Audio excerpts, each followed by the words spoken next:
how often do you speak to Stephen Miller?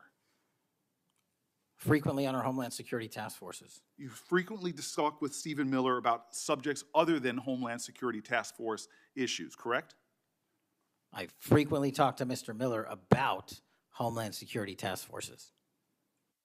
Has Stephen Miller ever given you his opinions on how to run your agency? Mr. Miller's interagency operations are invaluable to the FBI. That's what we talk about. So you frequently discuss your job and your responsibilities with Stephen Miller and Pam Bondi, I imagine, as well. Absolutely. She's the Attorney General. Understood. Okay. Donald Trump promised to make us all safer. You have pushed out senior FBI agents with decades of knowledge and experience. In fact, this is the first time in FBI history that neither the director nor the deputy director have any experience with the FBI. You've shifted the agency's priorities primarily to pursuing Donald Trump's immigration enforcement agenda. According to ICE data, the Cato Institute, which is a conservative think tank, found that 20% of all agents have been diverted from their work to assist ICE immigration enforcement. 20%. Part of this operation is the work of mass law enforcement who jump out of cars, snatch people off streets at churches, schools, and their jobs and hospitals. Have there been any FBI agents who investigate crimes against children that have been assigned to immigration enforcement, yes or no? The premise of what you say is entirely false. Have there been any FBI agents who investigate foreign domestic terrorism? You don't get to say America is not safer under this leadership. I am not saying America that. is safer because of the work of the FBI. You're making a presumption of premise. 4,700 children. Sir, we have seized 6,000 weapons and 23,000 violent felons have been arrested. That FBI agents who investigate human trafficking have been reassigned to immigration enforcement. You are not denying that FBI agents who are on the task force that fight against Russian oligarchs have not been reassigned. Public Corrections Squad, reassigned. People who defend children, reassigned. You're not denying that. I've seen you time and time again attack my colleagues' premises of questions as a way to not answer the question. So let me end with this. I believe you have made our country weaker and less safe. I believe that we are more vulnerable to a major event, and I pray to God it doesn't happen. You've gutted the Bureau of Institutional Knowledge and Expertise. You fired or pushed out seasoned FBI officials, many with more than 20 years of experience, and were working on cases that were critical.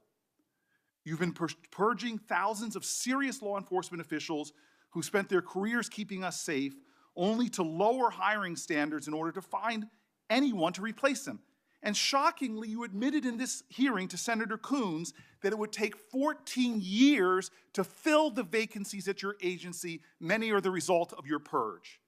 20% of FBI agents are doing low-level immigration enforcement instead of their mission-critical work.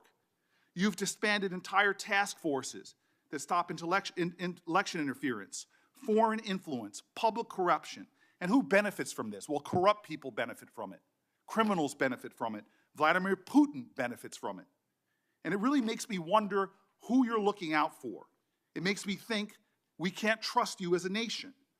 You swear to release the Epstein files, but now you're withholding the Epstein files. You claim that you have a suspect in a serious assassination. Whoops, then you don't have a suspect. You know nothing about plans to remove FBI agents, yet you're directly involved in those plans. In the words of an ex-FBI official, you are overseeing, and I quote, generational destruction of the nation's premier law enforcement agency.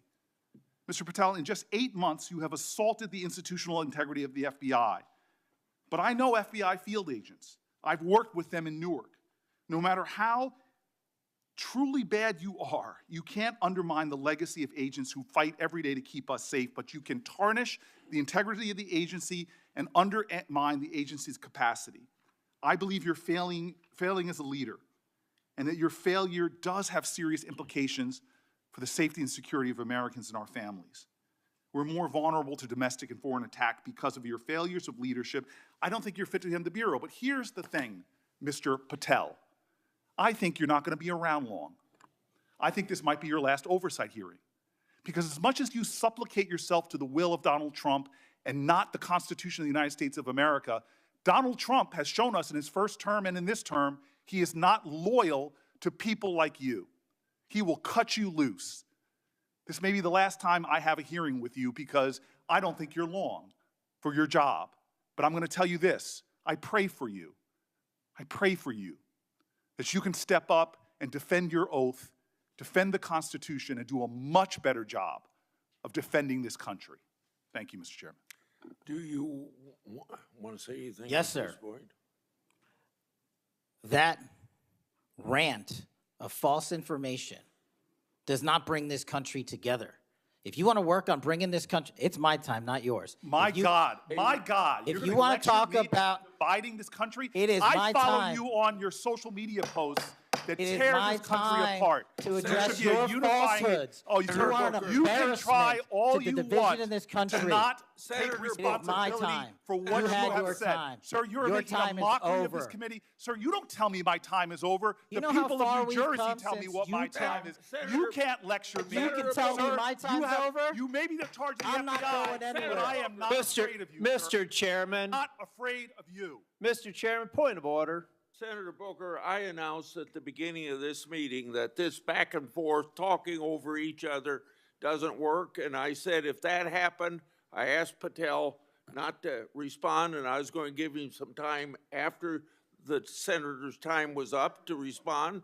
And he has the privilege to do that uninterrupted. Mr. So Chairman, one point of go order. ahead, Mr. I've Patel. watched him talk over us, and you've never once criticized him for us not even being able to get our questions out. Well, He has been rude and disrespectful to senator after senator. And when the senators were not giving him a chance to answer, I didn't stop the senator either. Go ahead, Senator. Thank you, Mr. Chairman. If the FBI, under my 7-month leadership, were failing this administration in this country, why do we have 23,000 violent felons arrested this year alone?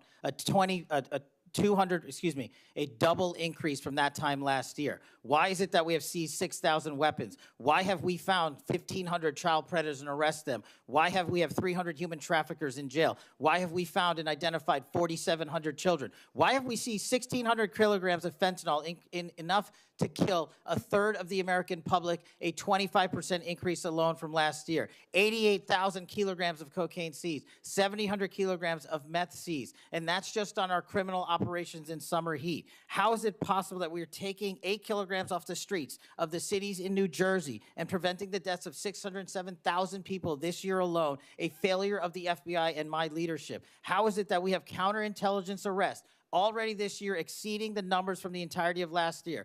33% increase in PRC, 83% in Russia, 60% in the CI space as it relates to Iran, and we haven't even talked about CT, the southern border, the northern border.